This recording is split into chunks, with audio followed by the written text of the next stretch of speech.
Hello everyone, and let's take a look at the potential patch notes or patch reveal thing for patch 5.4. Should have thought that out a bit better, but no, anyway, never mind. Right, so our commander in Keith, or someone's commander in Keith. I say that as someone who doesn't play the game anymore.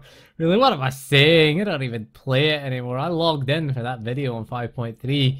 And I logged out and haven't logged in since. So let's get on with it, shall we? Why do we still do these videos? I guess we do them because some people watch them, really. That's what they do. People do watch them. So anyway, let's get on with it. And let's take a look at what patch 5.4 has in store.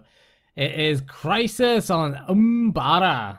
Umbara. I'm going to call it Umbara. Say it with the Japanese accent. It's Umbara. Sounds better with the Japanese accent, I think. I think it sounds better. I'm going to call it Umbongo. Almost call it Umbongo or Umbra. Maybe it's got Bayonetta in it. Anyway, we're stalling. Yeah, we're stalling for time, aren't we?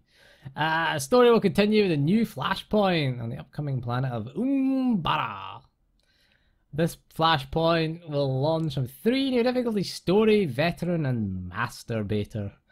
For Umbara's Master Mode, they're trying something new, and depending on how well it goes, may do something similar for all Masturbator Flashpoints. Specifically, we'll hit an average gear rating of 242 to use Group Finder. Ah? What? Master Mode Flashpoints are HM Flashpoints, aren't they? I did it in 220. That footage we saw the last time we did SWTOR footage, when we did that Kadamimu Flashpoint, I had 220 gear.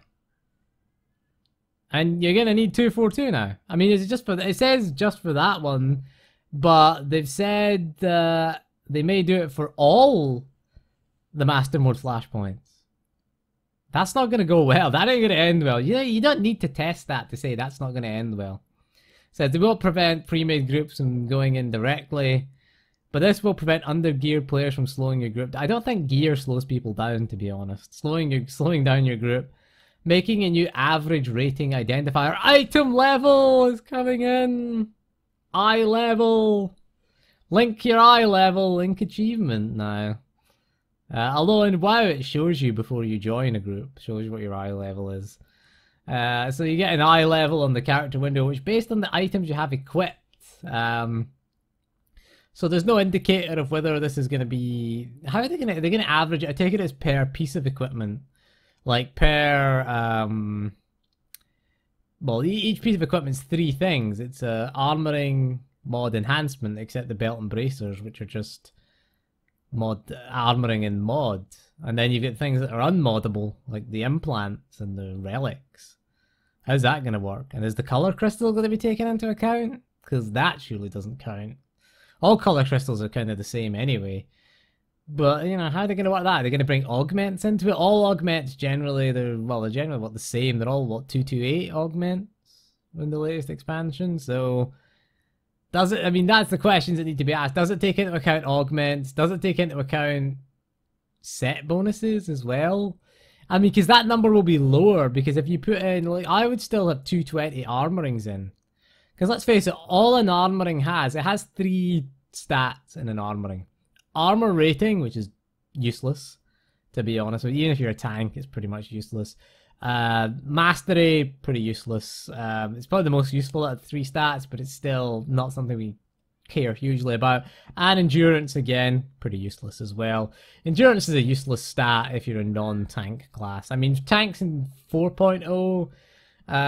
kind of wanted to lean a bit towards endurance because bosses hit you very hard. But generally, if you're a DPS or healer, if you get hit by a boss, you're going to die anyway, regardless of your endurance, really. So endurance is a worthless stat. It is the lowest priority stat in terms of gearing a healer or a DPS.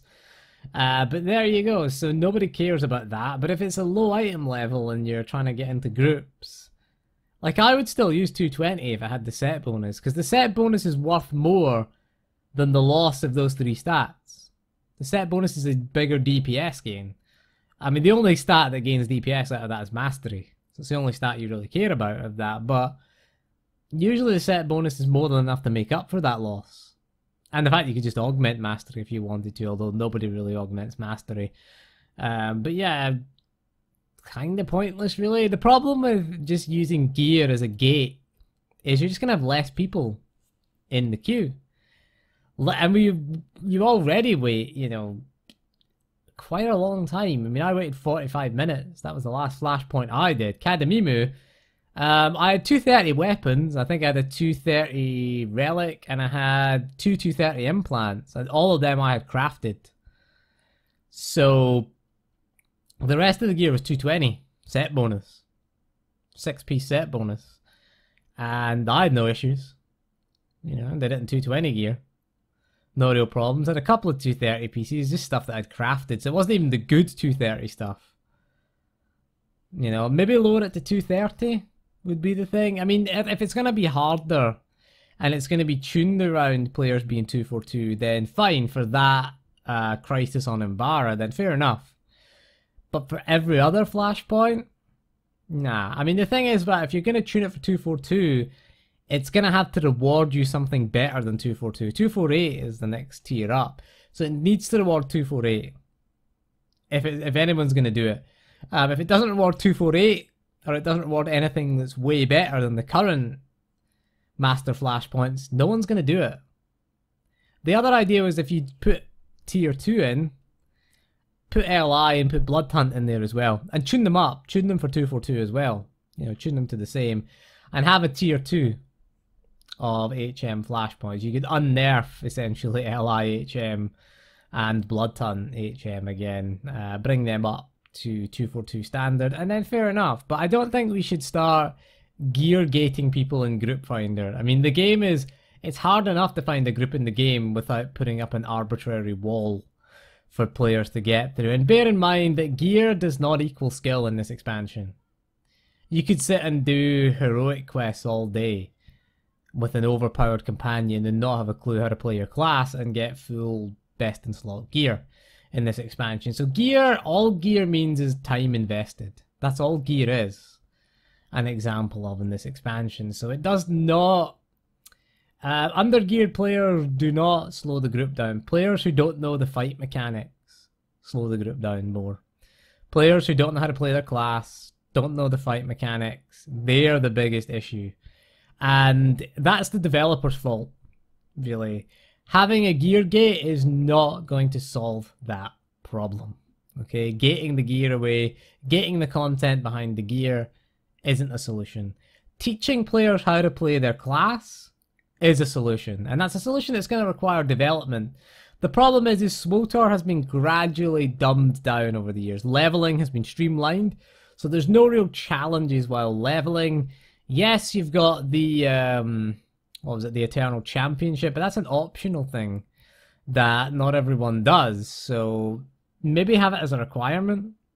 Clear the Eternal Championship before you can enter Group Finder would be a better thing. Or have a sort of trial type thing that you can do. I always liked the idea that World of Warcraft had in Warlords of Draenor. They took it out for Legion, but the fact that you had to get a silver medal in the Proving Grounds before you could queue for heroic dungeons, I thought was a decent way of gating it, because getting a silver medal wasn't hard. Right? It wasn't difficult. If you just had a basic grasp of your class, you knew how to interrupt, you knew how to kill priority targets, you knew how to kite things. This is basic stuff. This is stuff that everybody really should know if you're going into hard mode flashpoints.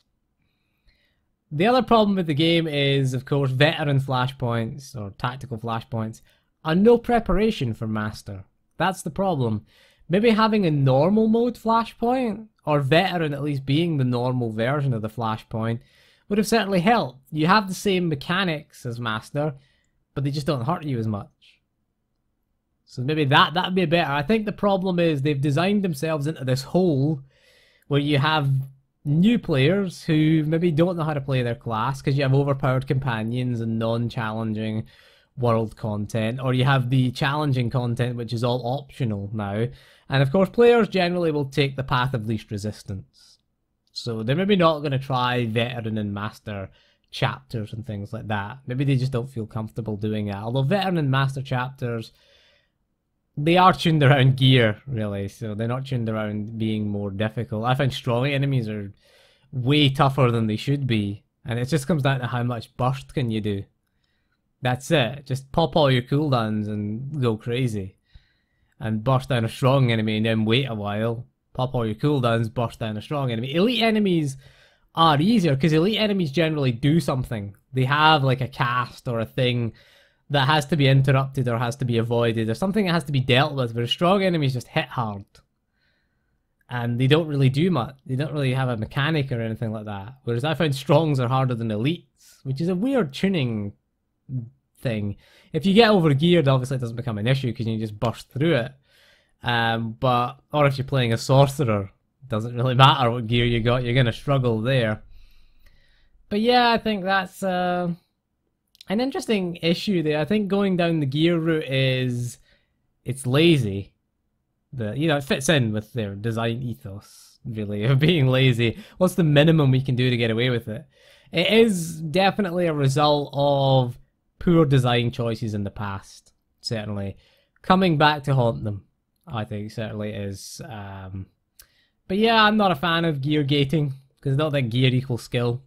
Gear is a poor measure of a player's skill, essentially. You'd rather have players that know what they're doing, but maybe don't play as often. Because that's all it is. It's just gear is a time gate, really, in this expansion.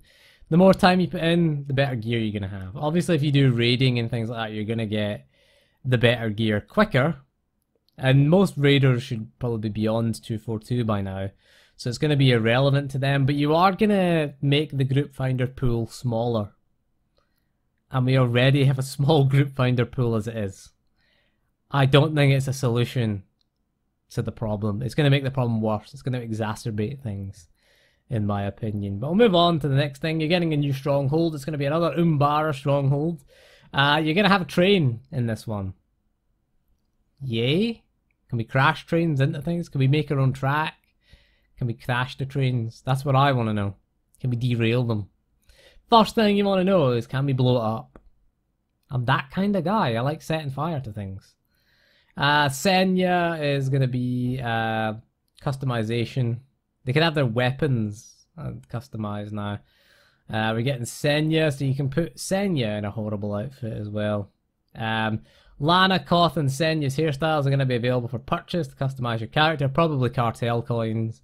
Usually customizations. So they'll probably just be it might just be added to the customization station. Or it might be a cartel market item with just a hairstyle pack, I imagine. So there you go, you can look like Koth if you want. Or maybe what Lana one will they give you? They better give you the cheese head. I want the cheese head one. I want that one. Companions can be summoned while moving. Anyway, so there you go. Quality of life. That's the thing that needed to be added. Summon your companion while on the move. Okay, we'll take it. It's kind of a useless thing. New feature in in-game preference screen has been added for higher graphic settings to improve the realism of contrast and shadows. Alright. Better not take up more, well, they say more resources. It doesn't really use the GPU that much anyway. But yeah, hopefully it doesn't result in a frame rate drop. I have the shadows off because they are ugly. They're so ugly, the shadows in this game. I just have them off. Class ruining. The following disciplines are getting ruined. It says changes and balance, but class balance and changes are BioWare speak for ruin. So the Scoundrel is being ruined. Okay, all three specs are going to get ruined. And the Marauder being ruined. Fury and Carnage getting ruined. So there you go. The healer spec for the Scoundrel, Sawbones, and the 2 DPS specs being Ruffian and Scrapper getting ruined. Because that's what it means. That's what changes mean. They're not going to buff any of them, Another healer getting nerfed. There's only going to be one healer left in the game now. And they're probably going to nerf the Merc as well. PvP Season 8, don't care. They're making changes to the daily mission rewards PvP. The intent of improving unassembled component gain for players who complete both ranked and unranked missions. I don't know. There you go. So you're going to make gearing via PvP easier. Again, not too bad, really. Again, you've always got to balance that. It's always got to be a balancing act between PvE and PvP, having them on the same gear tiers. If one is ahead of the other, everyone's going to do the one that's ahead. Again, players take the path of least resistance there. So what else do they say? The roadmap update, something about the roadmap, blah, blah, blah, blah. It says, ends with, keep in mind our goal this year is to put us on track finding new challenging multiplayer content while addressing all the gameplay systems in SWTOR. It does mean spreading content out over the year. Still believe that having access to content sooner is more desirable than having to wait a year to get it all at once. Yeah, I mean, that is true. But a lot of MMOs have a way more frequent release cadence and a bigger release cadence, because bear in mind you are existing in the marketplace, which is a crowded marketplace. You know, don't get me wrong, it is a very crowded marketplace, the MMO space these days. Very few new MMOs are releasing. You've seen that with big publishers shying away from releasing new MMOs in the last few years. I think 2014 was the last year we really saw big MMOs release. You had like ESO, WildStar, and Final Fantasy XIV: A Realm Reborn. I think that relaunched. I think that relaunched in 2013. But you kind of, you know, we haven't seen a lot of big name publishers publish an MMO, really, because the MMO market, the MMO bubble, kind of burst. The market is saturated at the moment, so you have to compete in that market. That's the point I'm trying to make here. Is you have to be competitive, and I think that when your competitors have a better release cadence than you do, you know, you got to do something. Yes, changes needed to be made. Okay, between 4.0 and 5.0, the game took a massive decline, sharp decline downhill, and at least they're addressing the issue. Whether there's enough content, that's the thing. For people, you know, like me, who want to, you know, we might jump back on board. We're just going to wait until there's enough content and then jump back on board the game. You know, it's certainly, I don't feel like it's worth it. Maybe we'll come back for Crisis on Embark. We'll certainly do the Flashpoint. Won't have 242, so we'll have to do the god-awful tactical mode, I guess. We'll probably not want to do the story. Probably maybe do the story the first time and then go and do the tactical version. That is another issue, is that tactical is just awful. Tactical is the worst gameplay experience in SWTOR at the moment. It is. Really needs to be addressed, I think. Getting rid of it would be my preference. And just encourage people to play tanks and healers. Maybe buff tanks, buff healers, buff tanks to the point where, you know, they're not ahead of DPS, but, you know, they're sort of maybe 5% below the worst DPS. Maybe that would encourage people to play them. Something like that, or buff their defensive abilities, make them harder to kill so that they're easier to play. Do something to improve it, and don't nerf healers. Stop nerfing healers. That's going to hurt the PvP. No, not PvP, sorry, PvE, that's going to hurt. But anyway, that is all for this video, so thank you for joining me, and we'll see you again soon, and goodbye.